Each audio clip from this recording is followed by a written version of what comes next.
Ouais, ben j'ai été refusée à l'école de l'humour. Encore. Je sais que c'est un peu triste de partir la vidéo comme ça, mais ça vous explique un peu dans quel mindset je suis ces temps-ci. Un petit peu de deuil, de remise en question. Euh, ben, je remets pas en question mon talent parce que, ben, le talent, pour moi, c'est quelque chose qui se travaille dans le sens où il faut aiguiser ses outils. Peu importe ce que tu fais dans la vie, ben tu vas jamais être bon du premier coup. Il faut que tu t'entraînes, puis que tu t'exerces. Après tout, je fais du stand-up, puis j'ai mon prochain stand-up mardi. Je trouve que j'ai quand même des bonnes réactions. Mais j'ai besoin de quelque chose pour me remonter le moral. Parce que, ben, c'est quand même rough de se faire dire non, peu importe pour quelle raison. Fait que j'ai ressenti en moi le besoin de rire.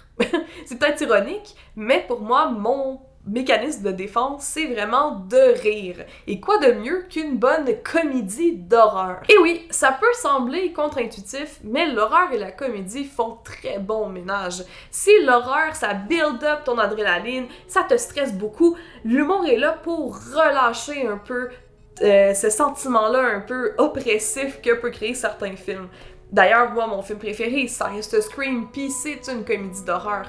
Ben, ou plutôt un film d'horreur avec de la comédie, parce que dans ma liste aujourd'hui, je vais pas parler de films qui sont plus une comédie qu'un film d'horreur. Genre Club Dread, film de peur, ça va pas être là aujourd'hui. Moi, je veux vraiment des films d'horreur qui sont aussi très drôles, hilarants même. Mon premier film, il s'agit de Final Girls. Final Girls est sorti en 2015. C'est un film qui raconte un concept vraiment intéressant. Dans le fond, c'est une gang d'amis qui vont au cinéma puis qui sont aspirés dans un film culte, donc un film à la Vendredi 13, où ils doivent tenter de survivre, mais aussi d'en sortir. Ils vont rencontrer les acteurs, dont un des principales actrices, qui est nulle autre que la mère de l'un de nos protagonistes, sauf que c'est pas la mère qu'elle rencontre, c'est le personnage qu'elle jouait dans le film.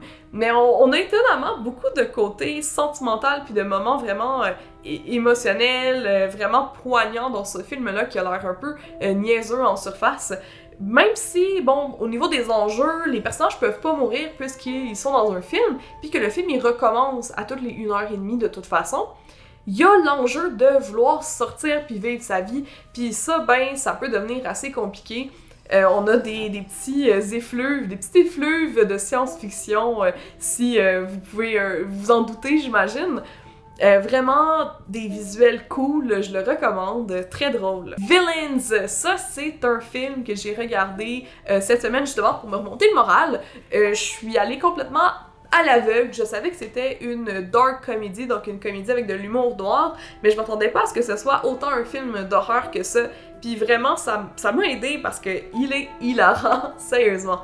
On a d'ailleurs Bill Skarsgård qui joue Pennywise dans le remake de It. C'est la première fois que je le voyais dans un film autre, donc sans le make-up et le petit nez de clown. Ça lui va bien d'être un humain, franchement, chapeau.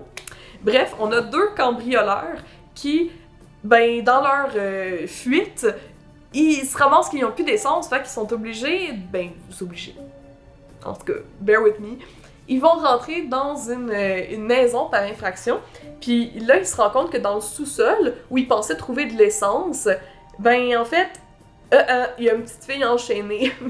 Fait que là, qu'est-ce qui se passe? Ben, ils essaient de sauver la petite fille, là, pauvre elle, voyons donc. Eux, ils sont méchants, mais pas méchants à ce point-là. Malheureusement pour eux, le couple qui habite là et qui ont emprisonné la petite fille sont de vrais psychopathes. Donc on a une genre de bataille entre des petits criminels, des petits voyous qui vendent de la drogue puis qui volent des dépanneurs contre des psychopathes là, qui tuent des gens puis qui kidnappent des enfants. Voilà, ça nous donne deux protagonistes, les cambrioleurs, qui sont assez atypiques parce que si on serait dans un film comme Home Alone, Maman j'ai raté l'avion, ben ce serait eux les méchants, tu sais, pour vous donner une idée. Les personnages ont vraiment beaucoup de réparties. En fait, les quatre acteurs principaux, c'est quasiment... ça vaut la peine de le regarder juste pour leur prestation. Vraiment, ils s'envoient la balle brillamment. Je trouve que c'est un film qui repose presque uniquement sur l'interprétation que font les acteurs, puis ça fonctionne parce que ce sont 4 excellents acteurs qui maîtrisent leur art, donc c'est super. Il y a des moments vraiment émotionnels. En fait, c'est un film qui est à la fois un film d'action, un film d'horreur, un film de comédie, mais aussi une romance. Fait qu'il y en a pour tous les goûts. Je le conseille. Cabin in the Woods 2012, ben ça c'est un classique. On a un film qui fait un peu une satire de film d'horreur, qui maîtrise vraiment c'est quoi son sujet. C'est un clin d'œil aux fans de films d'horreur. Si vous n'êtes pas des fans de films d'horreur, ce film-là, il va peut-être un peu moins vous faire rire, mais reste qu'on les connaît, ces tropes-là. On connaît un peu c'est quoi les stéréotypes dans les films d'horreur. Vraiment, ça va jouer avec ça joue avec nos attentes. Un excellent film, vraiment intelligent, drôle, qui se regarde super bien. Il n'y a pas 1 minute de longueur, en fait, dans ce film-là. Je vous en dis pas plus parce que, en fait, tout le film repose sur un twist qui arrive assez rapidement dans le film. Puis je veux pas vous en parler parce que, ben, ça gâcherait vraiment la surprise. Mais si vous savez, vous savez, les vrais savent, c'est excellent. It Follows 2015. Moi, quand je l'ai vu la première fois, j'ai pas tant aimé, mais là, j'ai compris que c'était pas vraiment un film d'horreur, c'est plus une... Mais tu sais, dans le sens, c'est pas juste un film d'horreur, c'est aussi une comédie. Puis vu que c'était pas full évident, ben tu sais, je vous le conseille quand même, puis j'en parle, mais c'est vraiment, je pense que ce serait le film que je mettrais au bas de ma liste dans cette liste-là. Je sais que ça n'a pas l'air très invitant, mais restez avec moi. Le concept est quand même assez exceptionnel. C'est un peu comme une métaphore pour une TSS. Le personnage va devoir coucher avec une autre personne pour lui donner lui transférer sa malédiction momentanément. Malédiction étant un genre d'entité qui peut prendre la forme de n'importe qui et qui te suit lentement pour essayer de te tuer. Donc, tant que t'as pas couché avec quelqu'un d'autre, c'est toi que la créature suit. Tu peux jamais savoir c'est qui, mais tu le vois dans son comportement que c'est la créature. Elle marche vraiment lentement. Moi, j'ai trouvé ça un peu drôle de penser que, tu sais, la question qu'on se pose des fois, là, genre dans les Would You Rather, là, les jeux, est-ce que t'aurais 10 000 $ ou 1 milliard, peu importe, là, mais qu'il y a un escargot qui te suit pis qui essaie de te tuer. Genre, s'il te touche, tu meurs. Est-ce que tu le prendrais? Ben, c'est un peu ça. Mais sauf qu'il n'y a pas de 10 000 $, là, mais dans le sens, t'as un escargot qui te suit pis qui essaie de te tuer. Sauf si tu t'en débarrasses en faisant comme un peu un jeu de tag avec les gens. Si l'autre personne meurt, ben là, c'est à toi. Tu sais, c'est un peu comme il y a comme une genre de liste d'attente pour la créature. C'est correct, c'était quand même drôle au niveau de toutes les métaphores. Tu sais, quand on pense au fait que c'est une TSS, le fait que ça se transmet par avoir du sexe. Bref, il y a vraiment des concepts intéressants, mais j'ai trouvé le film aussi lent que la créature, dans le fond, qui guette. Fait que c'est comme moyen, genre... Il y en a des meilleurs. Tucker and Dale vs. Evil. Ok, ça j'aime ça, ce genre de film-là. Des films de quiproquos. J'aime ça. Là, c'est 2 rednecks qui vont retaper comme une vieille maison dans le bois. Sauf que là, il y a une gang de lycéens, là, ou de cégepiens, qui sont là en même temps qu'eux dans le chalet voisin. Et tout laisse croire aux lycéens que les rednecks, en fait, c'est des psychopathes. Genre, c'est des méchants. Parce que, ben, ils se retrouvent dans des situations un peu whack, là, genre, ils tiennent une fourche, puis il y a comme un éclair derrière eux, puis les gens ont peur, ou quoi que ce soit. Mais... en fait, c'est juste des rednecks là, qui font juste retaper genre une vieille maison. Ils sont full chill, ils sont là pour pêcher puis prendre la bière. Mais les lycéens, ils se mettent à avoir ils se mettent à se faire tuer, à avoir des accidents un peu louches. Puis ils pensent que c'est eux les méchants. Mais en fait, Tucker and Dale, c'est eux qui finissent par affronter les forces du mal pour essayer de sauver les lycéens parce que ben ça reste que c'est des bons citoyens puis ils veulent juste que tout le monde soit correct là. Mais c'est drôle le quiproquo, c'est drôle tous les moments où les lycéens sont vraiment sûrs que Tucker et Dale sont là pour les tuer là puis qu'ils sont des genres de malades là, un peu comme dans La montagne a des yeux, mais qu'en fait c'est juste des dudes bien ordinaires là, genre Henry pis sa gang là. En tout cas, chapeau, ça m'a fait vraiment rire. Je pense que c'est le film qui m'a fait le plus rire out loud. Tu sais, il y a des films que tu trouves drôles, mais tu fais juste comme sourire puis trouver ça drôle dans ta tête. Mais là, j'ai ri, là. J'ai éclaté de rire à certains moments. Il a fallu que je fasse pause pour me remettre de mes émotions. Fait que je vous le conseille fortement. Scream, 1996. I mean, le OG, vraiment très drôle, sans jamais que l'humour obscure les moments terrifiants du film, un film qui est méta. Cabin in the Woods, là, c'est tout, en fait, à remercier pour Scream. Scream a mis vraiment les fondations pour qu'on ait des comédies d'horreur. Merci Scream, je t'aime. Puis voilà, quoi d'autre dire que c'est un chef-d'œuvre. Freaky 2020, ok, imaginez un film pour ados du début des années 2000 où des personnes changent de corps, genre Freaky Friday, 13 ans bientôt 30, 17 ans encore avec Zac Efron. Ben c'est ça, mais version film d'horreur. C'est une adolescente qui change de corps avec un tueur en série.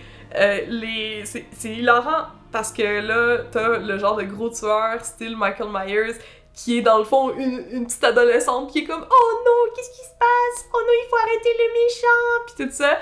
Alors que t'as l'adolescente qui est en fait le tueur. Il y a vraiment des scènes gore, vraiment imaginatives. C'est un grand gars dans le corps d'une ado, c'est une ado dans le corps d'un grand gars, mais je sais que c'est simple, mais moi là, je peux pas m'empêcher de trouver ça drôle. Genre, c'est pas not getting old. Genre, je trouve ça trop drôle. Ouais, j'aime ça. Ce trope-là de film, c'est dans mes préférés. Genre, je trouve ça trop drôle. Voilà, je sais pas. Sinon, les prestations sont super. C'est un film qui se regarde vraiment bien. Tu sais, c'est le genre de film... En fait, tous les films sur la liste, c'est le genre de film que si tu traites pas tant horreur parce que t'as peur que ce soit trop gore, que ce soit trop gritty, tu sais, que tu sois traumatisé... Oublie ça, là, ces films-là, là, ils sont très digestibles. Genre, ils sont pas axés sur le gore, ils sont axés sur les situations, sur les personnages. C'est vraiment comme c'est pas des comédies, je sais que j'ai dit que c'était des films d'horreur, mais c'est pas la même chose, t'sais. C'est pas aussi oppressant qu'un film d'horreur qui a pas de comédie. Fait que, honnêtement, moi je le donnerais à quelqu'un qui aime pas tant ça les films d'horreur ou qui aimerait ça, aimer ça, mais qui a trop peur pour commencer, qui sait pas par où commencer. Je commencerai par Freaky 2020. Je sais que c'est vraiment spécifique, que c'est pas un classique, mais honnêtement, j'ai adoré ce film. Je vous le recommande chaudement, encore une fois. La série Happy Birthday, qui commence en 2017, c'est l'histoire d'une fille qui doit revivre encore et encore le jour de son anniversaire, mais qui est aussi le jour de sa mort. Il y a un meurtrier qui semble pris dans ce genre de boule du présent, là, je sais pas, de l'espace-temps, dans laquelle la fille, elle essaye de vraiment trouver une solution pour sortir de cette boucle-là et survivre. Fait que dans le fond, à chaque fois qu'elle se lève, ses affaires, tout le monde est comme bonne fête, puis elle revit la même journée avec exactement les mêmes choses qui se passent, et il y a un tueur qui essaye de déjouer ses plans pour qu'elle survive, parce que la seule façon qu'elle semble être capable de s'en sortir, c'est si elle survit. Donc, vraiment un film drôle. Le personnage principal est vraiment sarcastique, drôle, a beaucoup de réparties. Ça fait plaisir à voir, honnêtement, un personnage de film d'horreur qui est fort puis qui a pas la langue dans sa poche. On est loin des personnages de jeunes vierges effarouchées de certains autres films d'horreur. C'est excellent. Et moi, j'ai adoré la comédie. Je sais qu'il y a certaines personnes qui ont vu le film et qui l'ont trouvé trop niaiseux, dans le sens il se prend pas au sérieux, tout ça. C'est vraiment un film d'horreur drôle, là, comme c'est fait pour être drôle, c'est correct, guys. Calmez-vous, là. Vous pouvez enlever votre balai du cul, là, c'est bon, là. Il est bon, ce film-là. Jennifer's Body, si vous avez suivi ma chaîne YouTube, vous savez que... pas YouTube, Twitch, vous savez que j'aime beaucoup Jennifer, de Jennifer's Body. C'est une mamie pour moi.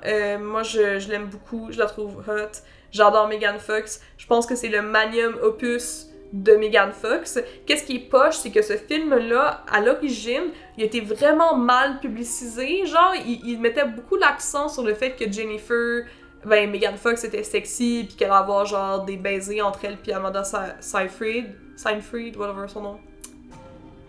Yo, je m'en fous. J'en fais bien, c'est que je décolle ici dans cette vidéo-là. Mais bref, ça l'a pas aidé le film parce que là, c'était tous des gars qui allaient le voir quand ce film-là, il est vraiment pas. C'est vraiment pas un film qui est axé sur la sexualisation, en fait. C'est un film qui a des revendications qui sont inhéremment féministes.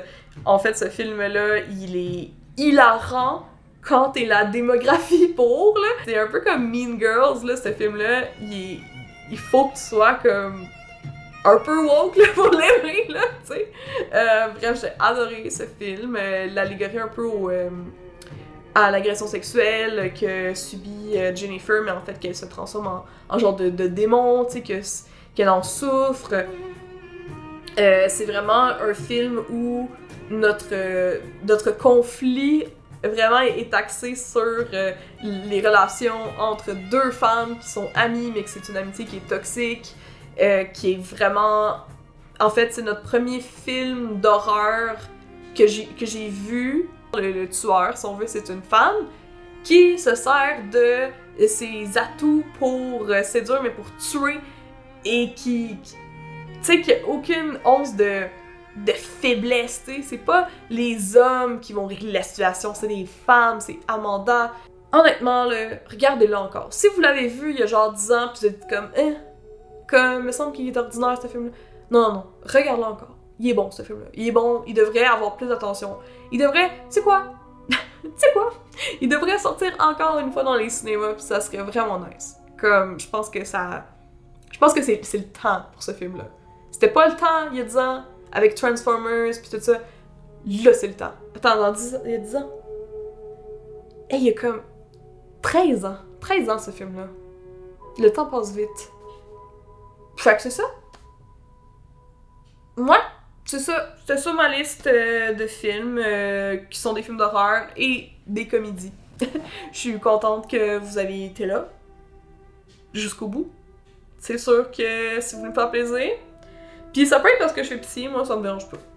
Honnêtement. Mais vous pouvez donner de l'argent sur Patreon. Je vais jamais empêcher personne de me donner de l'argent.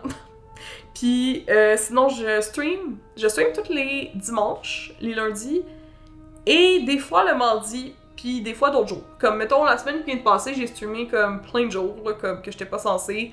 Ben que j'avais dit que j'étais... Genre, il y a personne qui va me dire quoi faire. Mais je veux dire que j'avais pas annoncé que j'allais streamer. Fait que juste de garder un œil ouvert. Si vous vous abonnez à ma chaîne Twitch, vous avez des notifications. On a du fun, on joue à des jeux d'horreur, on chill, on jase. Des fois, je fais des tier lists. Honnêtement, ça m'a fait vraiment du bien d'avoir ma chaîne Twitch. Fait que si vous voulez venir chiller, ça sera là. Sinon, pour mes vidéos, ben il y en a une autre qui va sortir éventuellement. J'aimerais ça parler peut-être des films qui se passent en été puis au printemps. Parce que, ben, c'est l'été, yay! Ça commence avec le fun d'être dehors. Hey, bye! À bientôt!